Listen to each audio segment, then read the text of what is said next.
Donasi dakwah Yufid. Yuk berikan amal jariah terbaik Anda untuk dakwah dan pendidikan Islam.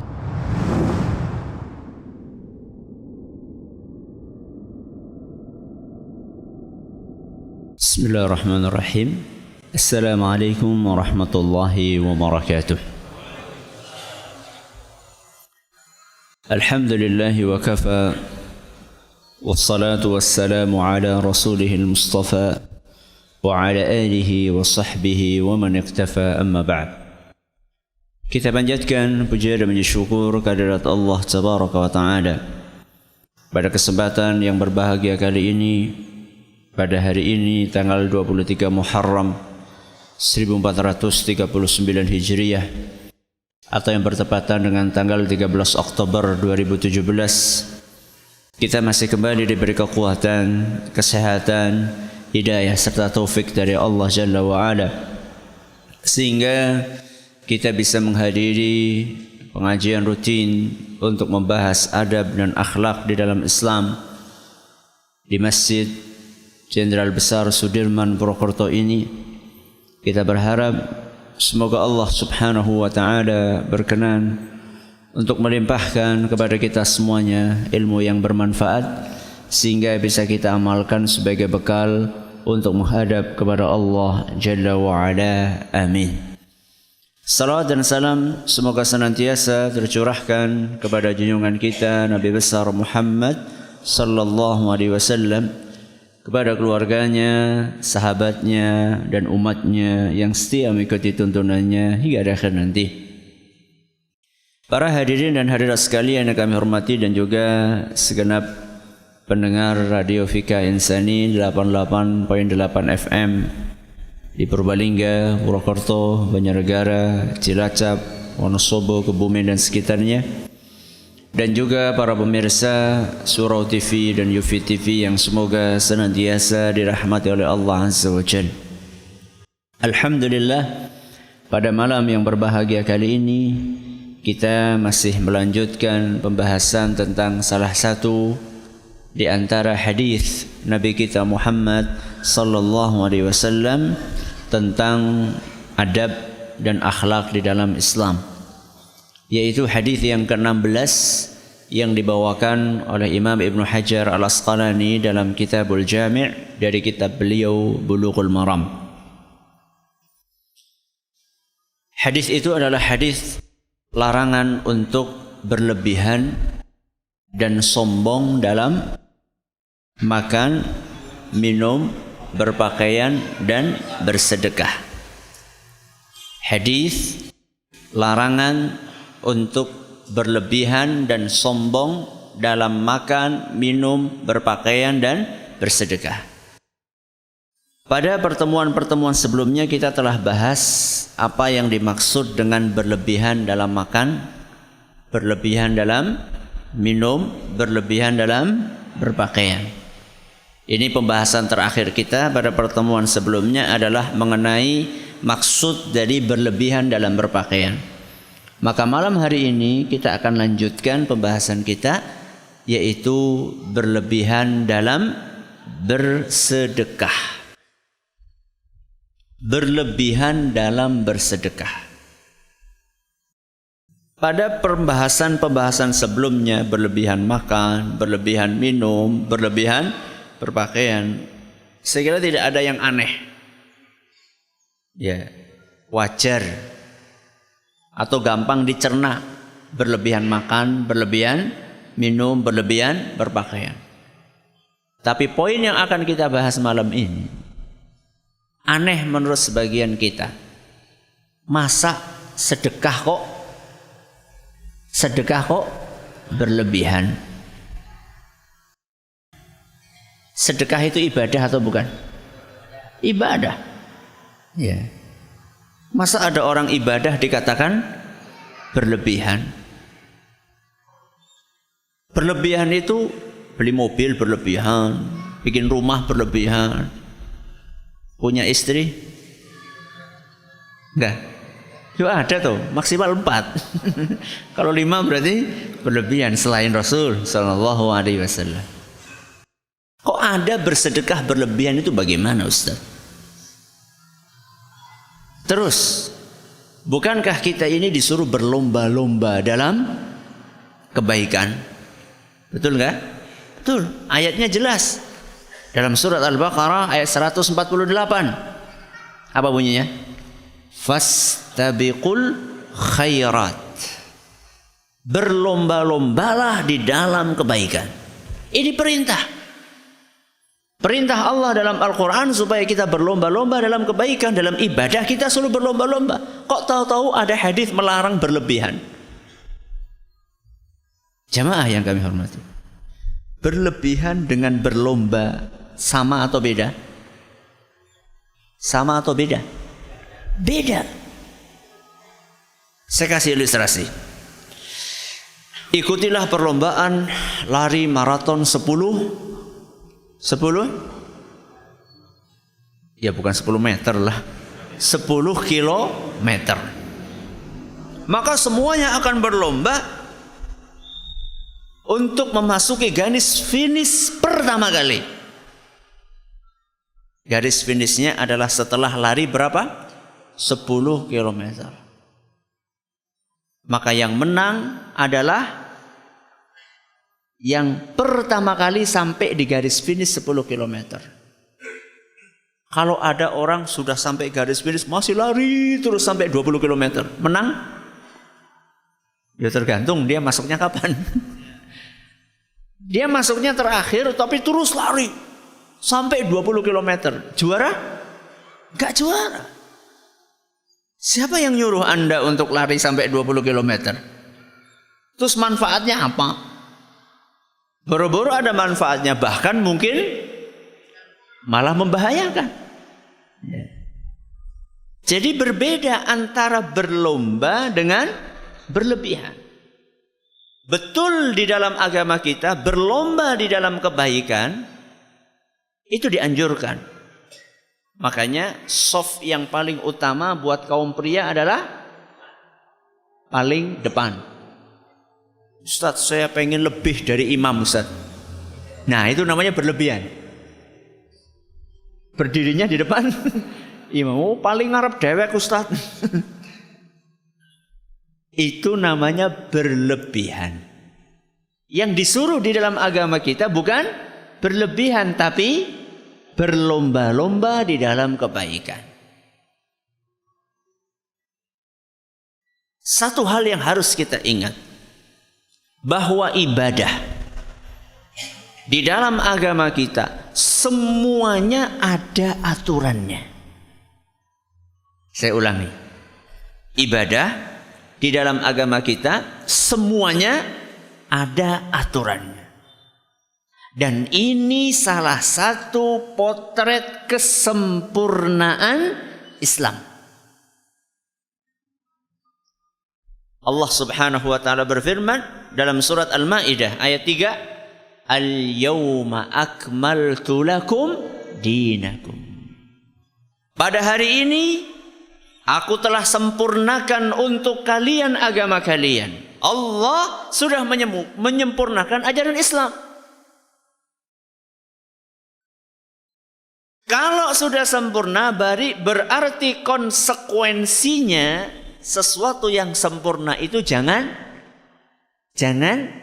ditambah-tambahi dan jangan dikurangi. Itu konsekuensi sesuatu yang sempurna. Makanya kata Imam Ibnu Abbas radhiyallahu anhuma, sebagaimana dinukil dalam tafsir At-Tabari, ketika beliau menafsirkan ayat tadi, Al-Maidah ayat berapa? Ayat 3. Apa kata beliau? Fala yahtajuna ila ziyadatin abada. Kaum muslimin sudah enggak perlu tambahan-tambahan lagi. Karena Islam sudah sempurna. Fala yunqisuhu abada, dan juga tidak boleh dikurangi. Karena sesuatu yang sudah sempurna, kalau ditambahi jelek, dikurangi jelek. Betul atau tidak? Sesuatu yang sudah sempurna ditambahi malah jadi jelek, dikurangi juga jelek. Contohnya mata.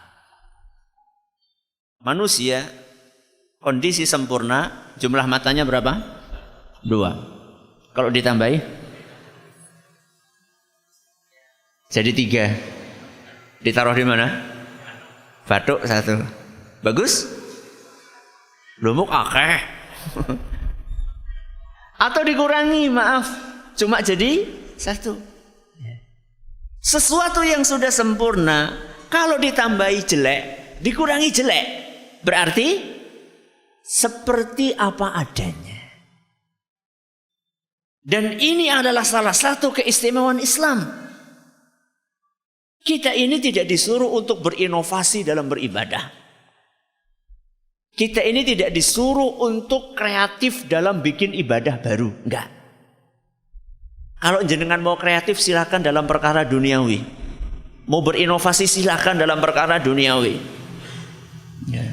Akan tetapi dalam masalah ibadah, kita terima apa yang sudah diatur oleh Allah Subhanahu wa taala dan apa yang sudah diatur oleh Rasulnya sallallahu alaihi wasallam, karena aturan mereka adalah aturan yang terbaik. Terus Ustaz, infak. Infak itu ada aturannya atau tidak? Ada. Karena infak adalah ibadah.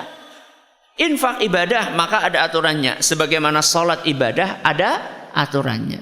Puasa ibadah ada aturannya. Haji ibadah ada aturannya. Semuanya ada aturannya.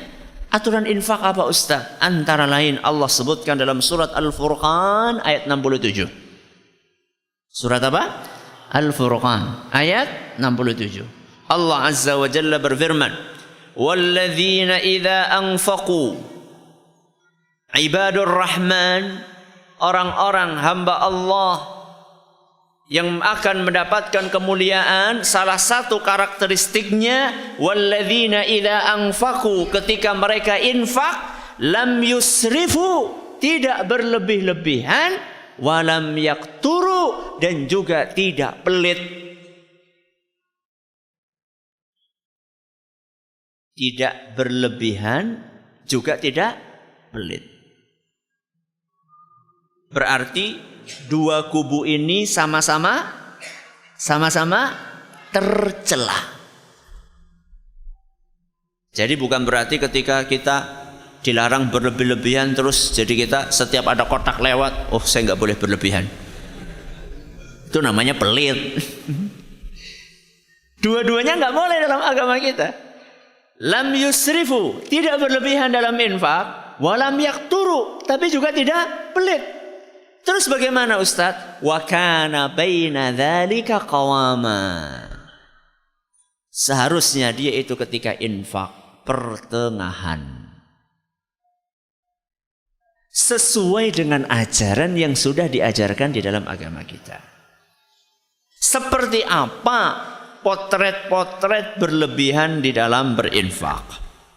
Saya akan bawakan 2 contoh. Contoh yang pertama, orang yang berlebihan dalam berinfak. Contoh yang pertama adalah orang yang berinfak sunnah,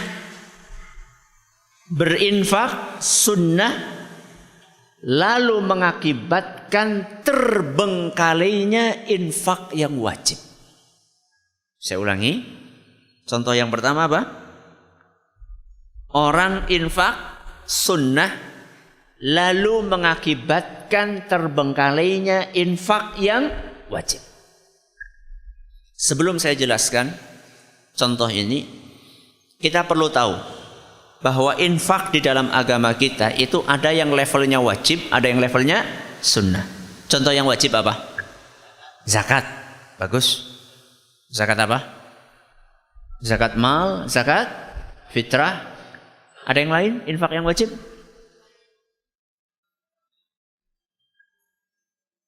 Kasih nafkah kepada anak dan istri. Itu contoh infak yang wajib. Kalau yang sunnah,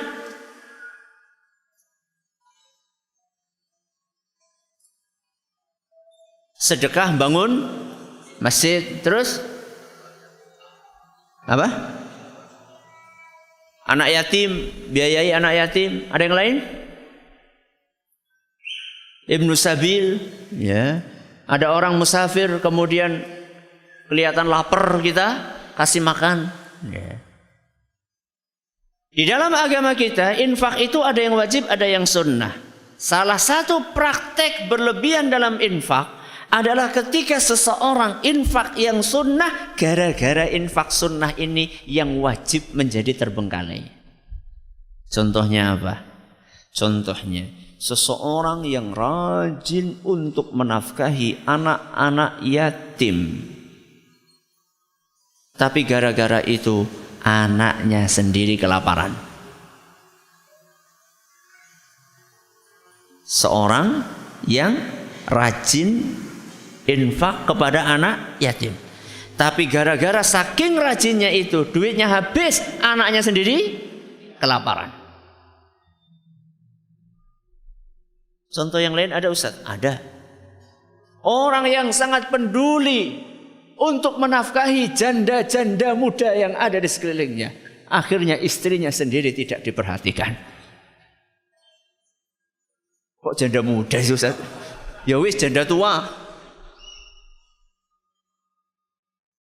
Itu namanya berlebihan. Kenapa Ustaz? Karena infak terhadap anak yatim hukumnya sunnah. Sedangkan nafkah kepada anak sendiri hukumnya wajib.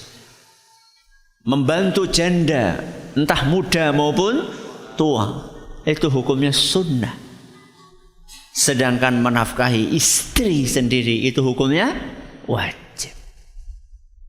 Maaf, sering ada orang curhat, tanya, Ustaz, suami saya Ustaz dermawan sekali. Kalau ada pengemis, ada orang minta sumbangan, ada ini, ada itu. Masya Allah, bagus ibu, Masya Allah. Bersyukur ibu punya suami yang seperti itu. Iya Ustaz, saya syukur Ustaz. Tapi Ustaz medit banget kalau bojone dewek. Pelit banget sama istrinya sendiri. Kalau ngasih sama orang lain, Masya Allah, nyah-nyoh. Apa nyah-nyoh? Ringan tangan. Ringan tangan yang mana? Ya. Loman. Masya Allah ngasih sama orang, tapi sama istrinya sendiri. Ya Allah Ustaz, saben dina tempe tahu. Padahal dia punya duit. Saya bukan lagi ngomong tentang orang yang nggak punya duit ya. Kalau orang nggak punya duit itu tidak masalah. Memang mampunya seperti itu. Di dalam Al-Quran Allah subhanahu wa ta'ala ngasih aturan untuk bagaimana sih ukuran kita itu menafkahi istri kita. Dalam surat At-Talaq ayat 7. Surat apa? At-Talaq ayat 7. Allah subhanahu wa ta'ala berfirman, liyunfiq dzu sa'atin min sa'atih. Hendaklah orang yang mampu, punya kelebihan rezeki, menengah ke atas, hendaklah dia memberikan nafkah sesuai dengan kemampuannya. Jadi nek bisa tuku ndok, ya ditukokaken ndok. Nek bisa tuku ayam, ya ditukokaken ayam. Terus, wa man qudira alaihi rizquhu falyunfiq mimma ataahu Allah. Sedangkan orang yang rizkinya seret, sedangkan orang yang menengah ke bawah, maka hendaklah dia memberi nafkah sesuai dengan harta yang Allah berikan kepada dia. Bisanya ngasih lauk tempe tahu, memang duitnya cukup untuk itu. Rasa gaya tuku sate. Kalau memang mampunya untuk beli tempe tahu. Loh ini mampu. Bukan hanya beli telur, beli sate. Pak sate lah pak. Engkau ngenteni baca. Masya Allah. Kok tidak baca makan sate? Mampu ya, mampu. Ibu-ibu, saya lagi ngomong tentang orang yang mampu. Kalau nggak mampu tidak masalah. Maka ibu-ibu lihat suaminya ini mampu atau tidak. Kalau memang mampu tidak masalah, minta. Kalau nggak mampu lah baru. Maka para suami, ketahuilah bahwa nafkah uang yang Anda keluarkan untuk menafkahi untuk menafkahi istri dan anak-anak Anda, itu pahalanya lebih besar dibandingkan infak fi sabilillah sekalipun. Apa? Nafkah kepada anak istri, pahalanya lebih besar dibandingkan infak fi sabilillah sekalipun. Karena yang ini hukumnya wajib dan yang itu hukumnya sunnah. Rasulullah sallallahu alaihi wasallam bersabda dalam sebuah hadis yang diriwayatkan oleh Imam Muslim, beliau sallallahu alaihi wasallam memberikan sampel dari berbagai macam jenis infak, kemudian beliau membuat perbandingan antara pahala masing-masing. Beliau menyebutkan 1, 2, 3, 4 jenis infak. Beliau bersabda, dinarun anfaqtahu fi sabilillah. Dinar ya nek zaman siki duit emas.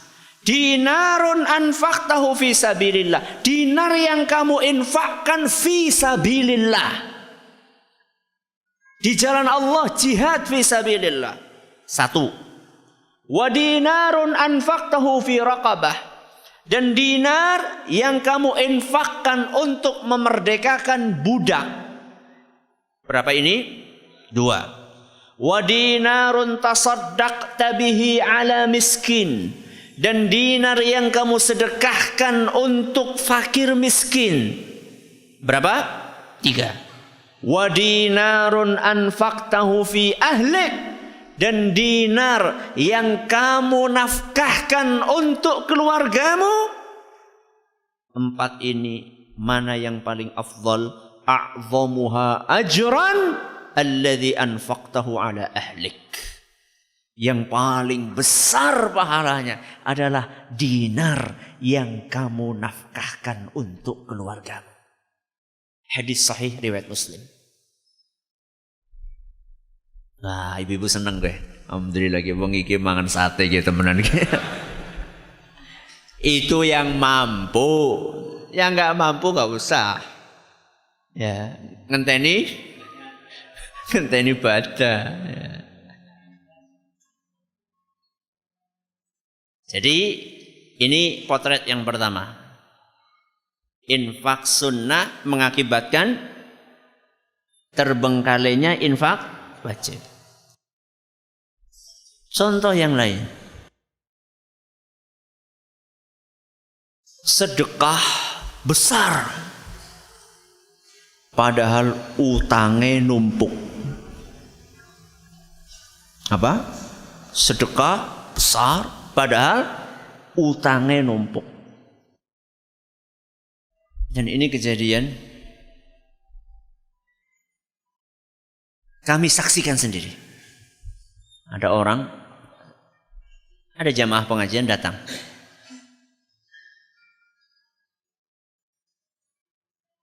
Datang suami istri, tanpa basa-basi bawa kontak motor. Plus apa namanya? BPKB, STNK. Ustaz, saya mau sedekah motor buat pondok, bukan buat saya. Buat pondok. Karena tahu pondok itu memang ya butuh motor, anak-anak ngajar TPQ ke sana kemari. Kita kan kirim sesuai dengan kemampuan. Ada beberapa TPQ di sekitar pondok yang minta dikirimi guru ya dari santri-santri senior, mereka untuk bolak-balik. Ada orang ngasih motor. Nah, salah satunya orang ini pengen ngasih motor. Padahal saya tahu persis ini orang hutangnya banyak. Hutangnya banyak. Dan belum lunas-lunas. Maka saat itu saya katakan, jangan-jangan ini. Habis dengerin pengajian ya, saya bilang, iya Ustaz, enggak. Kalau Anda pengen hutangnya lunas bukan seperti ini caranya. Kalau pengen hutangnya lunas, motornya dijual buat bayar hutang, bukan disedekahkan ke sini. Karena sedekah Anda ke sini, ke pondok, itu hukumnya sunnah, bayar hutang. Wajib Nabi SAW sampai gak mau nyolati orang yang meninggal dalam keadaan masih punya hutang. Nabi SAW, orang yang sangat penyayang, orang yang sangat pengasih, sampai gak mau nyolati orang yang meninggal gara-gara masih punya hutang. Maka bayar hutang itu lebih penting daripada sedekah. Saya bilang sama jamaah tersebut, alhamdulillah jenengan datang ke sini. Bisa jadi, saya nggak katakan pasti. Bisa jadi kalau jenengan pergi ke tempat lain, wow seneng banget wes. Wah kebenaran kayaknya, tambahan motor anyar. Ya lumayan lagi harganya. Ya, motor yang ya masya Allah yang mahal gitu ya. Ini contohnya. Berlebihan dalam bersedekah, berlebihan dalam infak adalah sedekah sunnah mengakibatkan terbengkalainya yang wajib. Yang kedua, potret berlebihan dalam berinfak. Berlebihan dalam infak sampai mengakibatkan jatuh miskin lalu minta-minta.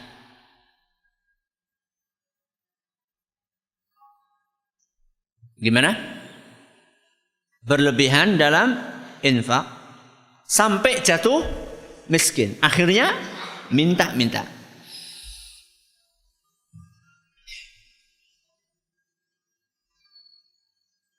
Minta-minta dalam Islam hukumnya apa? Hukumnya apa? Kalau tanpa alasan hukumnya haram.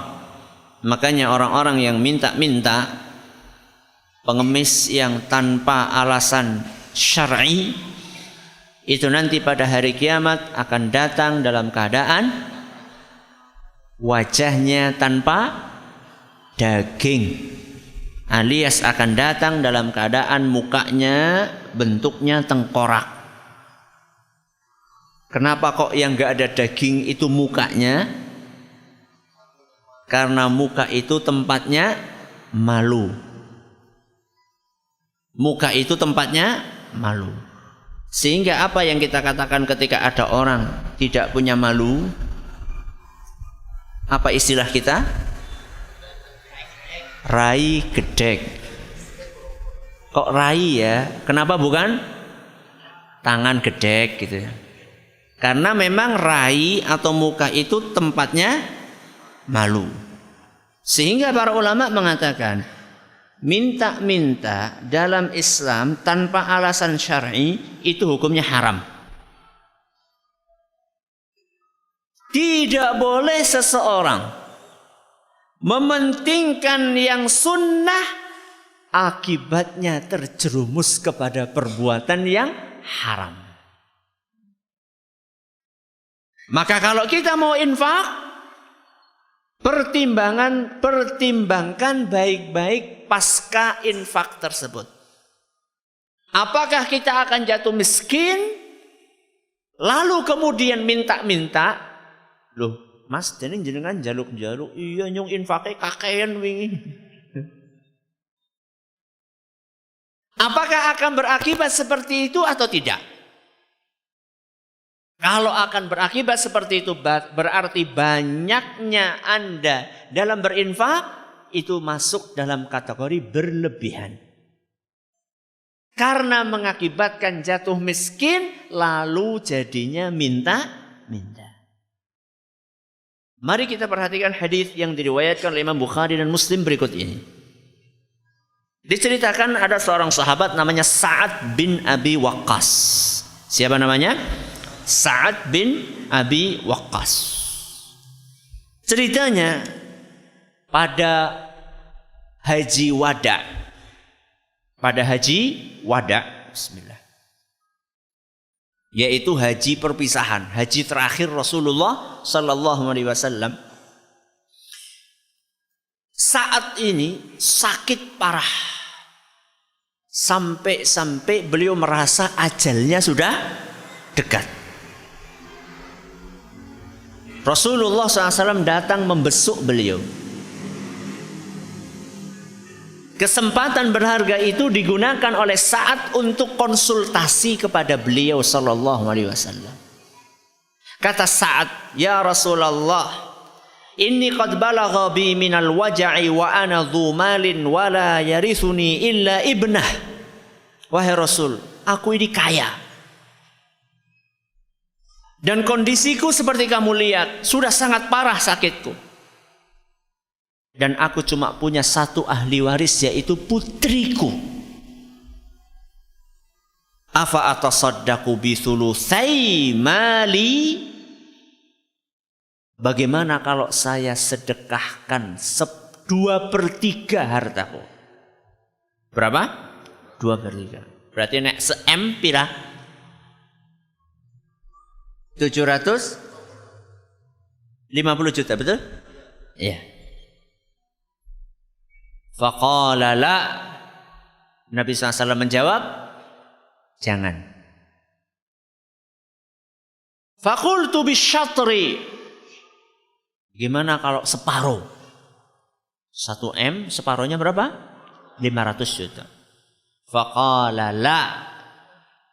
Kata Nabi SAW, jangan. Kemudian Nabi SAW mengatakan as-thuluts. Kalau kamu pengen infak, silahkan infak 1/3. Wathulutsu katsir. Dan 1/3 sudah banyak.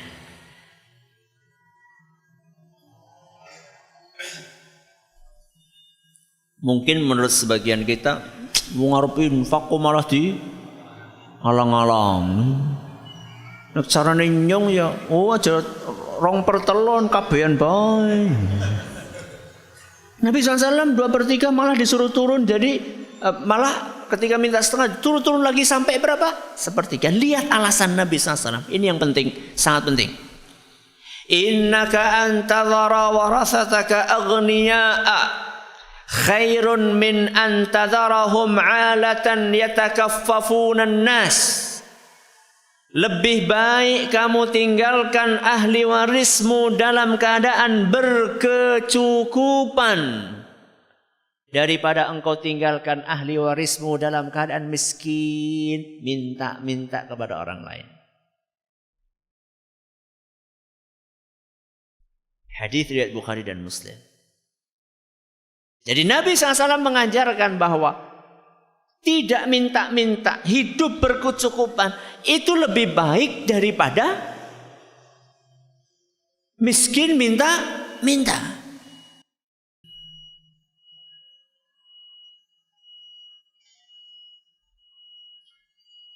Bolehkah bersedekah dengan seluruh harta? Sebagaimana yang dilakukan oleh Abu Bakar As-Siddiq. Kita akan bahas insyaallah setelah azan. Biidznillah. Alhamdulillah rabbil alamin, wassalatu wassalamu ala nabiyyina Muhammadin wa ala alihi washabbihi ajma'in, amma ba'd. Kita telah sampaikan 2 contoh berlebihan dalam bersedekah. Yang pertama apa tadi? Berinfak sunnah menyebabkan terbengkalainya infak yang wajib. Yang kedua, berlebihan dalam infak sehingga mengakibatkan miskin dan minta-minta. Tadi sudah kita janjikan, apa hukumnya menginfakkan seluruh harta? Sebagaimana yang pernah dilakukan oleh Abu Bakar As-Siddiq. Kisahnya ada di dalam Sunan At-Tirmidzi. Dan beliau menyatakan hadis ini hasan sahih. Diceritakan oleh Umar ibn al-Khattab radhiyallahu anhu bahwasannya Rasulullah SAW pada suatu hari memotivasi para sahabatnya untuk bersedekah. Hari itu kata Umar bin Khattab, aku pas lagi ada rezeki banyak. Maka hari itu pun aku datang dengan membawa separuh dari hartaku. Begitu aku menemui Rasulullah SAW, di dalam hatiku aku berpikir hari ini aku bisa mengalahkan Abu Bakar. Karena selama ini Umar merasa tidak pernah bisa mengalahkan Abu Bakar dalam beramal. Hari ini aku bisa mengalahkan.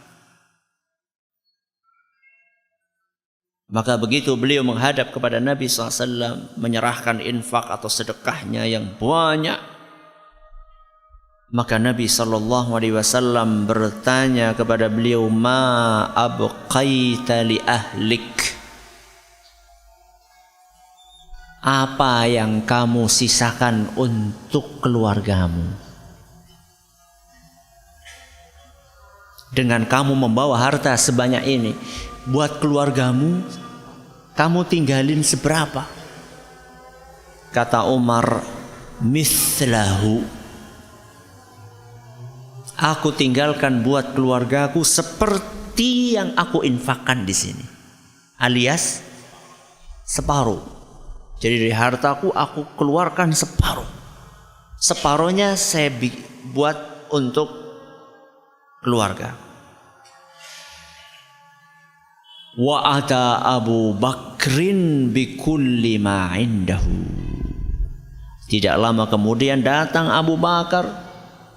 Beliau bersedekah membawa seluruh hartanya.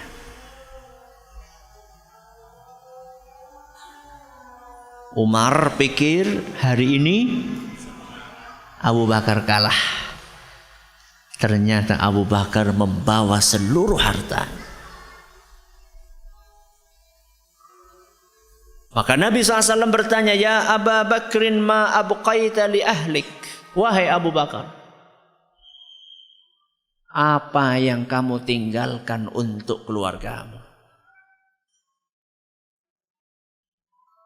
Maka beliau menjawab, abqaitu lahumullaha wa rasulahu. Keluargaku wahai Rasul, kutitipkan kepada Allah dan kepada Rasulnya sallallahu alaihi wasallam. Maka Umar saat itu pun berkata, la usabiquka ila syai'in abada. Wahai Abu Bakar, aku tidak mungkin mengalahkanmu dalam apapun juga.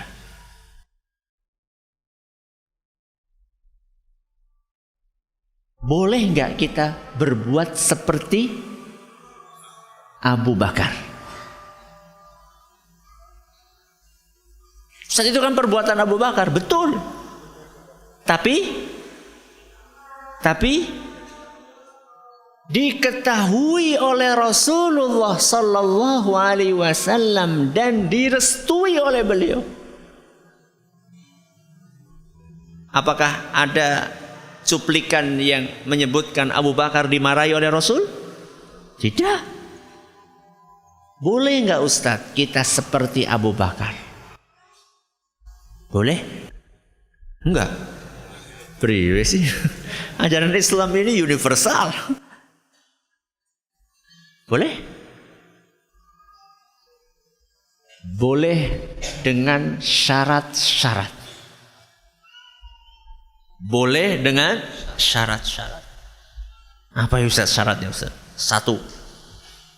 Anda punya bekal tawakal seperti atau mirip Abu Bakar. Ini syarat yang pertama. Apa? Punya bekal tawakal seperti atau mirip Abu Bakar. Kenapa Ustaz? Itu penting. Karena ketika orang sudah berani seperti itu, ketergantungan dia kepada Allah pasti besar. Kita ini loh, kita nembe gajian 1 juta, arep infak 1.000, be mikire nganti 1.000. Woi gak disangka 1.000 ya, kepriwe ya? Kira-kira kok cukup ora yang gue sebulan? 1.000. Itu seper berapa itu? 1/10-nya. Syarat yang pertama. Syarat yang kedua. Ini disebutkan oleh Imam Ibnu Hajar dan juga ulama yang lainnya.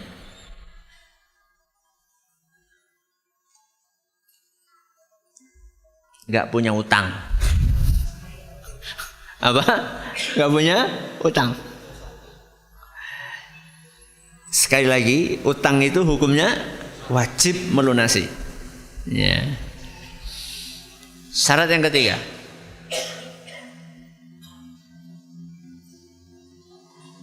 Tidak punya tanggungan. Tanggungan nafkah keluarga. Atau punya tanggungan nafkah keluarga dan tawakalnya sama dengan Anda. Ini syarat yang keberapa? 3. Tidak punya tanggungan nafkah. Artinya ketika Anda infak tidak mengakibatkan terlantarnya keluarga Anda. Atau Anda punya keluarga tapi level tawakalnya kayak Anda. Artinya siap urip rekasa bareng. Dan itu nggak gampang. Ya. Penak bareng rekasa karepe dewek-dewek. Ketika suaminya masih kaya, cinta setia. Begitu bangkrut, sorry ya. Nyari yang Masya Allah ya, yang setia, yang siap untuk susah, senang bareng, itu nggak gampang. Berapa syarat ini? 3 syarat. Ustaz, ngomong-ngomong Abu Bakar ini apa semua duitnya, semuanya ya betul semuanya Ustaz.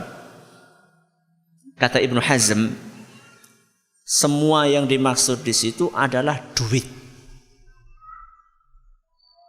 Apa? Duit. Tapi beliau masih punya rumah. Beliau masih punya kebun. Ya. Jadi beliau itu masih punya sumber penghasilan. Jadi bukan nganti umahe, nganti motore, terus ngono ngendi golek tinggal. Ya engko bae lah numpang ngene tanggane. Loh, itu malah enggak benar. Itu jadinya menjadi beban buat orang lain. Ya. Jangan sampai kita gara-gara sedekah pengennya kayak Abu Bakar, malah akhirnya setiap hari bertamu di waktu makan.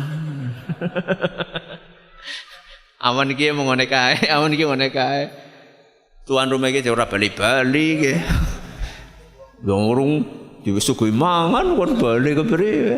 Ya. Wallahu taala a'lam wa a'lam. Mudah-mudahan bermanfaat buat kita semua. Masih ada pembahasan tentang hadis ini belum selesai, yaitu sombong dalam berpakaian, makan, minum, dan sombong dalam bersedekah. Mudah-mudahan Allah memberkahi ilmu kita. Terima kasih atas perhatiannya, menonton segala kurangnya. Kita tutup dengan membaca Subhanakallahumma wa bihamdika asyhadu an la ilaha illa anta astaghfiruka wa atubu ilaik. Assalamualaikum warahmatullahi wabarakatuh. Donasi dakwah Yufid. Yuk berikan amal jariah terbaik Anda untuk dakwah dan pendidikan Islam.